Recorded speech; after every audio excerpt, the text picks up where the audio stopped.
नमस्कार साथियों, स्वागत है आप सभी का अंकित इंस्पायर्स इंडिया पर। मैं हूं अंकित अवस्थी। आप हैं मेरे साथ में ट्रंप के बारे में एक और चर्चा करने के लिए। चर्चा इस बार ये कि वो भारत पर थोड़े खिन्न हुए हैं। खिन्नता का कारण हम और आप हो सकता है ये तलाशें कि ये मित्रता उन्हें रास नहीं आई, इन दोनों के बीच में बैठा प्यार जो था वो नजर नहीं आया ट्रंप को। हो सकता है कि वो उससे चिढ़ गए हों। इन दोनों ने जिस तरह से एक दूसरे के साथ समय बिताया और दुनिया ने बहुत अच्छे से देखा, जिस तरह से राष्ट्रपति पुतिन का भारत में स्वागत हुआ, कहीं ना कहीं इन्हें परेशान कर गया। मिस्टर पीस प्रेसिडेंट कहे जाने वाले डोनाल्ड टैरिफ फिर एक बार टैरिफ लेकर आ गए हैं और इस बार उनका टैरिफ भारत पर थोड़ा और महंगा पड़ने जा रहा है। चर्चा है डोनाल्ड ट्रंप के द्वारा भारत के साथ किए जा रहे उन तमाम प्रयासों की जो उन्होंने बीते कुछ दिनों में भारत पर तेल खरीदने के नाम पर, रूस की मित्रता के नाम पर किए थे। अब वो एक कदम और आगे जा रहे हैं और कह रहे हैं कि भारत हमारे देश के अंदर चावल जबरदस्ती भेज रहा है। सस्ते दरों पर चावल हमारे यहाँ बेच देता है, मजबूरी में अमेरिकियों को खाना पड़ता है। ऐसे में हम चावल खरीदने पर टैरिफ लगाएंगे और इसे वो डंपिंग में कंसीडर करेंगे। अब ये क्या होती है डंपिंग? चावल पर टैरिफ की क्या है कहानी? आज के सेशन में हमें है आपको बतानी। किस तरह से ट्रंप ने भारत का नाम लेकर के खुद के किसानों को $12 बिलियन की सहायता राशि अनाउंस कर दी, आज के सेशन में उसका भी जिक्र होगा। साथियों, हाल ही में अमेरिकी राष्ट्रपति ने चावल के नाम पर जो भारत पर गुस्सा निकाला, उससे हम लोगों ने रिलेट यही किया कि पहले कुछ कह नहीं पाए तो चलो फाइनली अब गुस्सा निकाल लेते हैं और उस गुस्से में डंपिंग नाम का एक नया शब्द भी डाल देते हैं। कल के दिन की घटना है कुछ इस तरीके से। एक मैडम ट्रंप साहब के कान भर रही हैं, लिटरली कान भर रही हैं। कह रही हैं कि ट्रंप सर, हमारे देश के किसान इन दिनों बड़े परेशान हैं। बोले क्यों परेशान हैं? हमारे किसानों को सही कीमत नहीं मिल रही है। बोले किस बात की? बोले चावल की कीमत नहीं मिल रही है। अमेरिका में 6 राज्य ऐसे हैं जो चावल उत्पादन करते हैं। ये कान भरते हुए कह रही है सर, उनको ना सही प्राइस नहीं मिलता है चावल का। अच्छा, क्या नहीं होता है बताइए? बोले सर, चक्कर ये है कि भारत, थाईलैंड, वियतनाम, हम, चाइना हमारे देश में सस्ता चावल बेच देते हैं। सस्ता चावल बेचते हैं, वो असल में डंपिंग करते हैं। ऐसे में हमारे किसानों को खुद के चावल बेचने में सही दाम नहीं मिलता क्योंकि हमारे किसान महंगा चावल पैदा करते हैं। ओहो, ये तुरंत अपने वाणिज्य मंत्री से पूछते हैं, बेटा बताओ, क्या चावल पर तुमने अभी तक टैरिफ नहीं लगाया इंडिया के ऊपर? तो उन्होंने कहा सर, अभी इंडिया के साथ हमारी ट्रेड डील चल रही है। अच्छा, ट्रेड डील चल रही है, हाँ तो भाई देखो, चावल के ऊपर हमें रोकना पड़ेगा, चावल के ऊपर हमें टैरिफ लगाना पड़ेगा। ये बिल्कुल नायक फिल्म के आमिर खान की मुझे याद दिला गया, अनिल कपूर की याद दिला गया। नायक फिल्म के अंदर अनिल कपूर कुछ इस तरह से फैसला ऑन द स्पॉट जो करते हुए दिखते थे, कुछ वैसा ही यहां पर ट्रंप दिखाई दिए। उनको जैसे ही परेशानी बताई गई, मंत्री से सीधा कहा गया चलो एक्शन ऑन द स्पॉट। ये जो महिला थी जो आपको कान भरते हुए दिखाई दे रही थी, इनका नाम मैरिल कैनेडी है।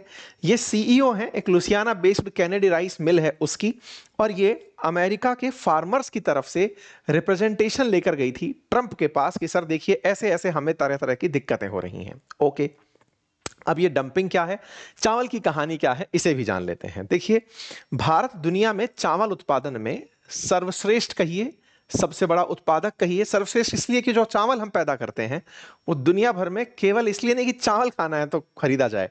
हम जो स्वाद पैदा करते हैं, हमारे चावल में एक विशेष रूप की सुगंध होती है जो बड़ी ही एरोमेटिक खुशबू देती है, वो भारत के राइस बासमती में ही मिलती है। भारतीय बासमती और जैस्मिन राइस जो है उसकी दुनिया में जबरदस्त डिमांड है, और चूंकि भारत सबसे बड़ा राइस उत्पादक है, इसलिए दुनिया भर के देश उसे खरीदना चाहते हैं। अगर मैं देश दिखाऊं आपको दुनिया में जो राइस उत्पादन करते हैं, उसमें नंबर 1 पर इंडिया का नाम आता है और नंबर 2 पर जाकर चाइना का नाम आता है। हम राइस प्रोडक्शन में टॉप पर हैं, और जब राइस प्रोडक्शन के बाद एक्सपोर्ट की बात आती है तो हम बहुत आगे हैं। हम 22,000 मैट्रिक टन सालाना चावल एक्सपोर्ट करते हैं। 2024-25 का आंकड़ा है। मतलब जो हमारे बाद दूसरा देश है वो थाईलैंड है, फिर वियतनाम, फिर पाकिस्तान। मतलब हमारा नाम जो है वो टॉप प्रोड्यूसर के साथ साथ, प्रोड्यूसर तो चाइना भी अच्छे नंबर पर आता है लेकिन वो एक्सपोर्ट नहीं करता, उसके सेल्फ कंजप्शन में वो काम आ जाता है। हमारे केस में हम प्रोड्यूस भी कर रहे हैं और हम एक्सपोर्ट भी प्रॉपर तरीके से कर रहे हैं। यहां पर एक फिगर और है और वो फिगर दूसरा है। वो फिगर यहां पर आपको देखना होगा कि यूएस, जिसको हमारे चावल से बड़ी दिक्कत हो रही है, वो यूएस एक्सपोर्ट के मामले में 3200 मीट्रिक टन एक्सपोर्ट कर रहा है राइस का। आप विचार करके देखिए, कि यूएस के पास में खुद भी एक्सपोर्ट करने की क्वालिटी का चावल है, लेकिन फिर भी शिकायत कर रहे हैं कि अमेरिका में भारत चावल डंप कर रहा है, इसलिए अमेरिका को चावल, किसानों को कीमत दिलाने में दिक्कत हो रही है। बड़ा गजब का मामला है। अमेरिका खुद एक राइस एक्सपोर्टर है, फिर भी उसे इंडिया से राइस खरीदने हैं। उसे शिकायत इस बात पर है कि भारत का राइस अमेरिका में क्यों बिक रहा है, जबकि अमेरिका खुद चावल एक्सपोर्ट करता है। तो आप पूछेंगे कि खुद एक्सपोर्ट करता है तो भारत से खरीदता क्यों है? मैंने जैसा शुरुआत में बताया कि भारत के राइस की एक विशेष खुशबू है, जिसे खाने के लिए लोग मतलब उत्साहित रहते हैं। वो भारत से मंगाया जाने वाला बासमती राइस है, और अमेरिका में बड़ी संख्या में जो एशियंस रहते हैं वो भारत का बासमती राइस पसंद करते हैं। इसीलिए हमारा राइस अमेरिका में भर भर के बेचा जाता है। ठीक है, केवल अमेरिका में ही नहीं, दुनिया के 172 देश ऐसे हैं जहां भारत अपना चावल बेचता है। और तो और अमेरिका हमारा लार्जेस्ट एक्सपोर्टिंग कंट्री नहीं है जिसको हम सबसे ज्यादा बेचते हैं। हम सबसे ज्यादा जो अपना राइस बेचते हैं बासमती, वो सऊदी अरब को बेचते हैं। हमारा जो एक्सपोर्ट बासमती और नॉन बासमती का है वो साल दर साल बढ़ता जा रहा है। राइस की अगर हम वैल्यू की बात करें तो $12.5 बिलियन का हम राइस एक्सपोर्ट करते हैं। ये आपके सामने एक फिगर है। 2024-25 में हमने $12.5 बिलियन का राइस एक्सपोर्ट किया है। साथ ही साथ हम जो इसको सबसे ज्यादा राइस एक्सपोर्ट करते हैं उसमें सऊदी अरब का नाम आता है। तो बोले सर अमेरिका को क्या दिक्कत आ रही है? बस ट्रंप को कुछ हम पर प्रतिक्रिया देनी थी। मैंने आपको बहुत बार पहले भी कहा है, उनके लिए कीवर्ड है इंडिया एंड पाकिस्तान। अगर उनका कोई भी न्यूज अखबार में काफी दिनों से नहीं आया है या फिर ज्यादा मिलियन व्यू तक नहीं पहुंचा है, तो वो जिस तरह से हमारी मीडिया में धर्म के नाम पर, हमारी मीडिया में भारत पाकिस्तान के नाम पर व्यू बटोरे जाते हैं, बिल्कुल वैसे ही अमेरिका को पता है, ट्रंप को पता है कि उनको अगर किसी तरह से अपनी न्यूज को प्रमोट करना है तो बस भारत का नाम ले दो, उनकी न्यूज ऑटोमेटिक हाइट पर चली जाएगी। क्योंकि दुनिया में सबसे ज्यादा संख्या में हम हैं, मतलब नंबर हमारे सबसे ज्यादा हैं, इंटरनेट यूजर हम बहुत बड़े वाले हैं, सोशल मीडिया पर तो हम मैक्सिमम टाइम पाए जाते हैं। ऐसे में इन्होंने बस भारत का नाम ले दिया। मैं आपके सामने कुछ फिगर रखता हूं। सऊदी अरेबिया भारत का लार्जेस्ट इंपोर्टर है राइस परचेज करने में। 11.73 जो एमटी है, मेट्रिक टन जो है, वो हम लाख मेट्रिक टन हमसे राइस इंपोर्ट करता है। उसके बाद इराक हमसे इंपोर्ट करता है, फिर ईरान हमसे करता है। टॉप 10 की अगर बात करें तो फिर इसके बाद यमन आता है, फिर यूएई आता है, छठे नंबर पर जाकर यूएस आता है जो हमसे राइस इंपोर्ट करता है। लेकिन दिक्कत किसको हो रही है? अमेरिका को हो रही है। और एक इंटरेस्टिंग फैक्ट मैं आपको बताता हूं, अमेरिका जो हमसे राइस इंपोर्ट करता है वो जितना हम दुनिया को बेचते हैं उसका मात्र 3% है। यूएस जो हमसे राइस इंपोर्ट करता है उसकी कीमत मात्र $392 मिलियन है। भारत $12.5 बिलियन का चावल एक्सपोर्ट करता है दुनिया भर में, उसमें से 3% कुल मात्रा में वो अमेरिका को एक्सपोर्ट करता है। 3% में भी 86% यहां पर जो चावल मंगाया जाता है वो प्रीमियम बासमती राइस मंगाया जाता है। अर्थात अमेरिका खुद एक्सपोर्टर है राइस का, लेकिन भारत के चावल की विशेष मांग है। ट्रंप के दिमाग की आप अंदाजा इससे लगा सकते हैं कि इस पर टैरिफ भी लग जाएगा तो भी लोग इसको मंगा के खाएंगे, क्योंकि वो ऑलरेडी प्रीमियम राइस है। प्रीमियम राइस प्रीमियम लोग पसंद कर रहे हैं और उन्हें इसे अतिरिक्त टैरिफ पर भी खरीदना पसंद है। यही कारण है कि दुनिया में जहां बासमती बिकता है वहां पर ओवरऑल हमारे देश का जो राइस है उसका इंपोर्टर यूएस छठे नंबर पर आता है, लेकिन बासमती के मामले में यूएस फोर्थ नंबर पर आता है। और जो टोटल हम लोग राइस बेचते हैं उसका 86%, मतलब अमेरिका को अगर हम 100 किलो राइस बेच रहे हैं तो उसमें वो 86% बासमती मंगाता है कि हमें वो वाला राइस बेचना। अब ट्रंप को समझने वाली बात यह है कि जब खुद चावल आप पैदा करके बेचते हो तो लोग आपका राइस नहीं खाते। नंबर दूसरा, साधारण राइस भी नहीं मंगवाते वो भारत से, वो मंगवाते हैं तो बासमती जो यहाँ का उच्च क्वालिटी का राइस है। ऐसे में अगर आप महंगा कर भी देते हैं, भारत पर टैरिफ लगा करके चावल को महंगा कर देते हैं, तो वो अल्टीमेटली टैरिफ लगने से अमेरिकियों को ये राइस और महंगा पड़ेगा। तब भी अमेरिकी से खरीदेंगे। क्यों खरीदेंगे? क्योंकि आंकड़े बताते हैं कि उन्हें आपका नहीं खाना है। मतलब आपके सामने ये फिगर्स अपने आप में बताते हैं कि भारत ने $392 मिलियन का राइस एक्सपोर्ट किया था। हमारे कुल राइस एक्सपोर्ट का वो 3% था मात्रा के हिसाब से, और यूएस ऑलरेडी हमारे राइस पर 53% टैरिफ लगाता है। राइस पर 53% टैरिफ को इस तरह से समझिए कि भारत पर टैरिफ ओरिजिनली 25% थे, 25% हम पर रूसी मित्रता का टैरिफ लगाना पड़ा। उसके अलावा भी हम इस पर ऑलरेडी बड़ा टैरिफ देते हैं, मतलब ये साधारण से अधिक टैरिफ है राइस पर जो हम देते हैं। फिर भी अमेरिकी हमसे राइस खरीद कर खाते हैं। ये नुकसान किसका है? हमारे लिए ये बड़ा नुकसान नहीं हो सकता। क्यों नहीं हो सकता? क्योंकि हमारी कुल मात्रा में ये 3% है। लेकिन ये अमेरिकियों के लिए नुकसानदायक हो सकता है, क्योंकि बढ़ा हुआ टैरिफ वहां के लोगों का कंजप्शन महंगा कर देगा। वो लोग महंगा राइस खाने के लिए विवश होंगे। लेकिन अमेरिका तो अमेरिका है, ट्रंप तो ट्रंप है। उन्होंने भारत के ऊपर इस तरह का टैरिफ अनाउंस कर दिया। ये हुआ तो अब आपके दिमाग में एक प्रश्न बनने लगेगा, और वो ये है कि यार इंडिया ने राइस उत्पादन में इतनी बड़ी मुकाम हासिल कैसे की?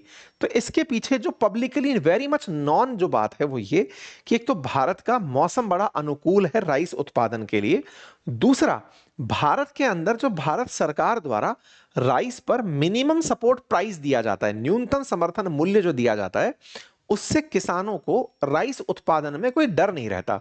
उन्हें यह डर नहीं रहता कि हमने अगर राइस उत्पादित कर लिया तो उसके उत्पादन के बाद सरकार खरीदेगी या नहीं खरीदेगी। सरकार हर समय राइस का एक न्यूनतम समर्थन मूल्य जारी करके रखती है कि बाजार खरीदे ना खरीदे, हम आपसे खरीद लेंगे, इतने रुपए तो मिनिमम सरकार दे ही देगी। उससे एक सपोर्ट प्राइस जब किसान को मिलता है तो किसान को उत्पादन से चिंता नहीं रहती, और वो फसल उत्पादित करके सरकार को बेचने की जगह बाजार को बेचे तो ठीक है, अदरवाइज सरकार को बेच के काम चलाता है। ऐसे में अमेरिका समेत दुनिया के तमाम देश वर्ल्ड ट्रेड ऑर्गेनाइजेशन में भारत की शिकायत करने पहुंचते हैं और कहते हैं कि भारत जिस तरह से किसानों को सब्सिडी देता है वो ट्रेड प्रैक्टिस बिगाड़ने जैसा है, क्योंकि भारत के द्वारा जो सब्सिडी दी गई है उससे उनका चावल बाजार को सस्ता पड़ता है। बाजार में जब सस्ता चावल ये लोग दुनिया के देशों को बेचते हैं तो किसी और देश का चावल कोई खरीदना पसंद नहीं करता। ये कह करके ये लोग डब्ल्यूटीओ में शिकायत करने पहुंचते हैं। अमेरिका भी कई बार डब्ल्यूटीओ में भारत की इन्हीं सब्सिडियों की शिकायत कर चुका है। भारत का यहां पर बड़ा सिंपल बयान रहता है, ठीक है, हम आपको चावल एक्सपोर्ट नहीं करेंगे। जब हम चावल एक्सपोर्ट करने पर रोक लगाते हैं, जैसे बीच में हमने एक दो बार इनको टेंट्रम्स दिखाए हैं। नवंबर 25 की ही खबर देखते हैं कि भारत ने जब राइस एक्सपोर्ट से बैन हटाया तो दुनिया के फूड प्राइस स्टेबलाइज हुए। लोगों को राइस भी हमारा ही खाना है, लेकिन उन्हें उन देशों को बड़ी दिक्कत है जो एक्सपोर्टर बन के बैठे हैं। उन्हें भारत से यह दिक्कत है कि भारत बाजार में सस्ता चावल उपलब्ध करा रहा है। इंटरेस्टिंग फिगर बताता हूं, भारत का चावल अमेरिका में उसके कॉम्पिटिटर थाईलैंड से, वियतनाम से, चाइना से ऑलरेडी महंगा चावल है। फिर भी लोगों को लगता है, या अमेरिका समेत दुनिया के उन देशों को लगता है, कि भारत सब्सिडी से अपना चावल सस्ता करके चल रहा है। असल मायने में भारत के चावल की जो क्वालिटी है वो कहीं और पैदा नहीं हो सकती। हमारे बासमती राइस के लिए गंगा यमुना का जो मैदान है वो असल मायने में उसके पैदा होने के लिए गैंगेटिक प्लेन्स जो हैं, हिमालय की जो तलहटी हैं, वो विशेष खुशबू उसके अंदर उत्पन्न करती हैं। वहीं अमेरिकी किसान पूरी तरह मैकेनिकल होकर के जो चावल उत्पादित करते हैं वो और पड़ोसी देशों को उसे बेचते हैं, लेकिन अमेरिकी ही उन्हें कंज्यूम नहीं करते। लेकिन इन्होंने भारतीय चावल को जो नाम दिया वो था डंपिंग। अब ये डंपिंग क्या होती है? डंपिंग को आसान भाषा में समझें तो ये कुछ वैसे है कि आपका कोई सामान बच गया, जाकर फेंक दिया, या फिर मुझे पता है कि इनके घर में, या फिर इस शहर में, या फिर इस कंपनी में, या फिर इस देश में मुझे अपना माल सस्ती दरों पर फेंकना है। अब सस्ती दरों पर फेंकना है ताकि इनका बाजार ना चले। इस प्रक्रिया को करने के लिए सरकारें कई बार अपनी कीमतों को बहुत कम करवा देती हैं। जैसे एक बार के लिए भारत सरकार चावल इतने कम दरों पर एक्सपोर्ट करने लग जाए कि उसे पता है कि और कोई भी देश इतने कम दरों पर एक्सपोर्ट कर नहीं पाएगा। जब नहीं कर पाएगा तो सस्ता सामान जब दूसरे देश में पहुंचता है तो वो लोकल बिजनेस को खत्म कर देता है। जैसे एक समय पर चाइनीज गुड्स भारत में भर भर के आते थे। भारत में फोन, लैपटॉप, कैमरा या फिर और भी जितने भी इलेक्ट्रॉनिक्स के आइटम्स हैं वो चाइना से बड़ी मात्रा में बनकर आते थे। चाइना ने वो सब इसलिए हमारे देश में भेजे थे ताकि भारत का कोई भी डोमेस्टिक जो प्रोडक्शन है वो यूनिट सेटल ना हो पाए। लेकिन सरकार ने बड़ी ही समझदारी से उन्हें पहले पहचाना, उन्हें पहचानकर उन पर टैरिफ लगाया, एंटी डंपिंग करी, और फिर खुद के देश के अंदर पैरेलल सिस्टम डेवलप किया। अमेरिका का मानना है कि भारत अमेरिका में चावल की डंपिंग कर रहा है, यानी कि सस्ता चावल उठा के फेंक दे रहा है, और इस चलते वो अपना सामान नहीं बेच पा रहे हैं। खैर, अमेरिका का ये पर्सपेक्टिव हो सकता है, क्योंकि अमेरिका के कुल 6 राज्य जो चावल उत्पादित करते हैं वो ट्रंप के राज्य हैं, जहां से ट्रंप चुनाव जीतते हैं।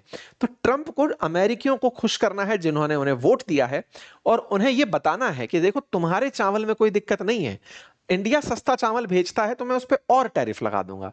तो मिस्टर डोनाल्ड टैरिफ ने भारत पर टैरिफ लगाने का निर्णय लिया, लेकिन यह सर्वे बताता है कि इससे अमेरिकियों को सारी चीजें महंगी पड़नी शुरू हुई। एक सर्वे बताता है कि इस समय अमेरिकी लोग ट्रंप के लगाए गए टैरिफ से बड़े परेशान हैं, क्योंकि अल्टीमेटली वो टैरिफ लगाकर अमेरिकियों को जो सामान पड़ रहा है वो महंगा ही उपलब्ध होता है, और जब वो महंगा उपलब्ध होता है तो अमेरिकी लोग स्ट्रगल करने लगते हैं अपने आम जीवन की जो वस्तुएं हैं उनकी बढ़ती हुई प्राइस से।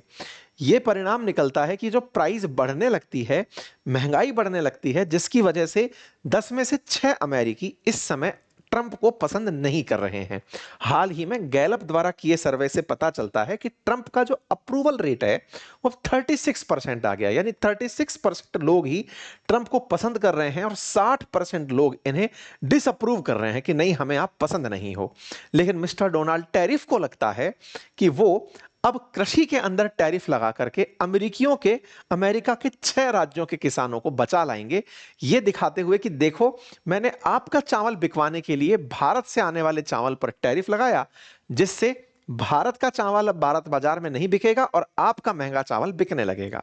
क्वालिटी नाम की भी कोई चीज होती है, इसे कौन समझाए, बट कोई बात नहीं। ये डोनाल्ड ट्रंप हैं, इन्हें लगता है कि ये तरीका जो सीख कर आए हैं, इकोनॉमिक्स में कभी इसे इजाद नहीं किया गया, जिसका नाम टैरिफ है। और तो और इन्होंने एक और खेला खेला, जब इनके विरोधियों ने इन्हें छेड़ना शुरू किया कि महाशय ये जो आप टैरिफ लगाते हैं इससे अमेरिकियों का ही नुकसान होता है, तो फिर ये नया काम कर गए और इन्होंने क्या किया कि देखो जो टैरिफ लगाकर हमने पैसा कमाया वो पैसा हम किसानों में बांटते हैं। और ऐसा करते हुए डोनाल्ड ट्रंप ने कल ही $12 बिलियन का बेल आउट पैकेज अपने फार्मर्स को अनाउंस कर दिया। कहा कि जो किसान अब सोयाबीन नहीं बेच पा रहे हैं, चाइना सोयाबीन नहीं खरीद रहा है, राइस में प्रॉब्लम आ रही है, उनके लिए मैं बेल आउट पैकेज लाता हूं कि ये पैसा है, आप रखो, मस्त रहो, क्योंकि आप लोगों को दिक्कत हो रही है दुनिया के साथ व्यापार में, हमारी व्यापारिक नीतियों के चलते तुम ऐश करो टाइप से जो होता है ना, पैसा बांट दिया सोयाबीन और ज्वार उगाने वाले किसानों को कि इसे पैसे के रूप में रखो।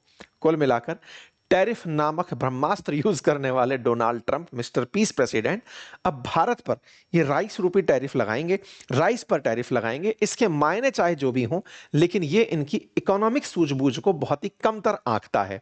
ये मैं नहीं, बहुत सारे लोग जो सोशल मीडिया पर इन्हीं को फॉलो करते हैं वो इनके ऊपर बहुत ही नकारात्मक टिप्पणी कर रहे हैं कि ट्रंप आप ऐसे कैसे डिसीजन ले सकते हैं कि इधर से कोई कॉल आपको बता रहा है, आप बिना ये जांचे कि अमेरिका क्यों राइस खरीदता है जबकि वो खुद एक्सपोर्टर है, तब भी आप अपने मंत्री को बोलते हैं कि इस बात पर टैरिफ लगा दो।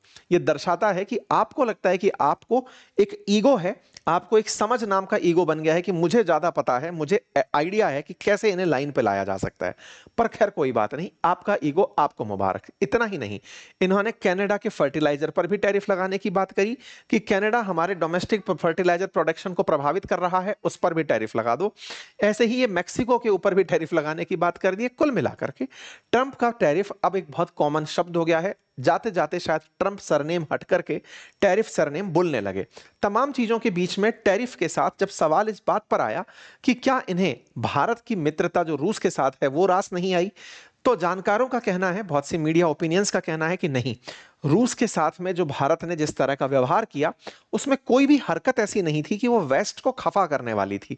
भारत ने बहुत ही सधे अंदाज में पुतिन का स्वागत किया और बहुत ही सधे अंदाज में वेस्ट को संभाल कर रखा, यानी कि भारत बड़े ही बैलेंसिंग तरीके से रूस और पश्चिम को एक साथ साध गया। तो फिर क्या बवाल है, इन भाई साहब ने टैरिफ क्यों लगाया? हमें तो लगा था कि रूस के साथ मित्रता पर टैरिफ लग रहा है। असल में इन्हें एक बीमारी हो गई है और उस बीमारी का नाम है ईगो। एक अहम छा गया है इस बात का कि मुझे सब पता है। इस बीमारी को अब अखबारों में न्यूयॉर्कर्स ने इसे ट्रंप का ईगो ही कहा है कि इनका एक ईगो है जो छा गया है। बहुत से अखबारों में इसे ट्रंप का ईगो डेस्ट्रॉय स्ट्रेटेजिक रिलेशन, ये अमेरिका के भी कई लॉ मेकर्स इस बात को बोल रहे हैं कि इनके अंदर एक ईगो नामक बीमारी आ गई है, जिससे ये ये अपने उस घमंड में घूमने लगे हैं कि मुझे सारे स्ट्रेटेजिक रिलेशन पता है, मुझे टैरिफ पता है। एक बुढ़ापे के अंदर इनके दिमाग में एक अलग प्रकार की बीमारी जनरेट हो गई है, जिसके चलते ये कुछ भी करते चले जा रहे हैं। हाल ही में एक बड़ा इंटरेस्टिंग वाकया हुआ, जब भारत के पूर्व governor, RBI governor Raghuram Rajan ji से एक इंटरव्यू में पूछा गया कि क्या लगता है कि भारत पर जो 50% टैरिफ लगा रशियन ऑयल के पीछे, इस पे क्या चीज जिम्मेदार थी। रघुराम राजन जी प्रो कांग्रेस जाने जाते हैं, राहुल गांधी जी के साथ मंच साझा करते हुए भी दिखाई दिए हैं और यूपीए गवर्नमेंट के समय पर अब भारत में गवर्नर भी रहे हैं आरबीआई के अंदर। इन्होंने बड़ा इंटरेस्टिंग जवाब दिया कि भारत पर 50% टैरिफ लगना, उसके पीछे जिम्मेदारी रशिया से मित्रता है, ऐसा नहीं है। भारत बस झुका नहीं अमेरिका के सामने उसके द्वारा कही गई बातों में। पाकिस्तान इस बात को मानने का क्रेडिट दे गया कि हां साहब, सीज फायर आप ही ने कराया, तो पाकिस्तान को 19% टैरिफ मिला और भारत पाकिस्तान अमेरिका के सामने सीज फायर की बात मानने से इनकार कर गया कि आपने ये कराया, तो उसे 50% टैरिफ देने लगा। तो बोले रूस के साथ कोई मसला नहीं है, खेला ट्रंप के ईगो का है। ये बात रघुराम राजन जी ने भी कही। तो इससे एक बात और पता चली कि हमारे देश के अंदर जो बुद्धिजीवी हैं, उन बुद्धिजीवियों में अभी देश सर्वोपरि की भावना जिंदा है। रघुराम राजन जी ने जिस तरह से ये बात कही, उनकी इस बात पर तारीफ होनी चाहिए कि उन्होंने पार्टी पॉलिटिक्स से ऊपर देश को रखा और उन्होंने भारत अमेरिकी संबंध में किसी पार्टी विशेष को दोष देने के लिए कि फलाने की विदेश नीति खराब है या ये खराब है, उन्होंने इसे ट्रंप के ईगो से जोड़ करके सही मुद्दे को हिट किया। बाकी आप लोग इसे कैसे देखते हैं जरूर कमेंट बॉक्स में बताइए। चैनल पर नए हैं तो सब्सक्राइब कर लीजिए। हालांकि फिलहाल इस घटना से हमारे देश के स्टॉक्स में, जो कि चावल जैसे कृषि उत्पाद एक्सपोर्ट करते हैं, उनके प्राइसेस में थोड़ी गिरावट देखने को जरूर मिली है, लेकिन ये मोमेंटरी है। फिर से ये वापस रिलीफ की तरफ लौटेगी, क्योंकि 3% हम एक्सपोर्ट राइस का अमेरिका को करते हैं कुल ग्लोबल एक्सपोर्ट का। तो इसकी वजह से मेजर असर पड़ने की उम्मीद नहीं जताई जा रही। जहां तक बात हो अमेरिका के साथ ट्रेड डील की, हमारे अभी भी राइट ट्रैक पर यूएस के साथ ट्रेड डील की बातचीत चल रही है। यूएस टीम जो है वो आज भारत पहुंच रही है, ऐसा फिलहाल के लिए न्यूज में आ रहा है। तो ट्रेड डील ऑलरेडी उस पर चल रही है। उम्मीद की जाती है कि इस महीने के अंत तक भारत और अमेरिका की ट्रेड डील हो जाएगी। फिलहाल के लिए इतना ही। बाकी आप लोग इसे कैसे देखते हैं कमेंट बॉक्स में जरूर बताएं। चैनल पर नए हैं तो चैनल को सब्सक्राइब कर लें। अगर स्टॉक मार्केट में रुचि रखते हैं, जानना चाहते हैं कि ट्रेडिंग कैसे होती है, स्टॉक्स कैसे ऊपर नीचे जाते हैं, बाजार पर खबरों का असर क्या होता है, तो हमारे कोर्सेज एनरोल करें। बातें बाजार की एप्लीकेशन का लिंक कमेंट बॉक्स में दिया हुआ है, जाकर उन्हें चेक कर सकते हैं। फंडामेंटल ऑफ स्टॉक मार्केट वहां से सीख सकते हैं। फिलहाल के लिए इतना ही। बहुत बहुत धन्यवाद।